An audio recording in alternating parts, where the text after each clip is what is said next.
All right, what's up, New You crew? Wanted to just do a quick recap. We're at the end of week 3 here now, so I wanted to go over a couple of things. First thing that I've mentioned to a bunch of the groups, I know we went over a few times, but the concept of mechanics first, then consistency, and then intensity. So again, we've been going over a few things a little more repetitively, sometimes in the warm-ups and stuff like that, things like hollow hold and planking and maybe mountain climbers and rowing and biking, stuff like that. Those things I think we're feeling a little more comfortable with. So we've gone over the mechanics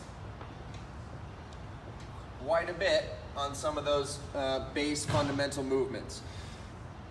Consistency is next. So can we do it repeatedly over and over?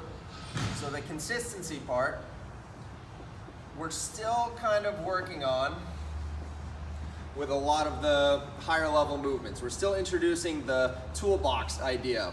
We want to continue to build up our fitness toolbox. That's what we got to work on when we move into things like skill work or strength work. Today we went over to the deadlifts. Okay, so when we see some of those new movements that we write up on the board, or maybe they've been movements that we've done before, but we get people still questioning, what's that again? You know, that's where we gotta hammer in mechanics and consistency first before we move on to intensity.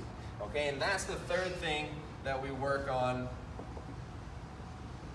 and we put it into practice in those WODs, or the conditioning piece of what we do each hour. So again, the fundamentals here of mechanics, then consistency, then intensity. Until we feel like everybody's hammered in on the mechanics and consistency, then we'll introduce intensity. And you'll start seeing that as we go through the next week 4, 5, and 6 coming up. We'll progressively start to appropriately ramp up intensity in certain movements and the combinations of certain movements. That's what I think ultimately gets us a little bit, but that's a little preview. We'll have some fun with it coming up. Thanks, guys.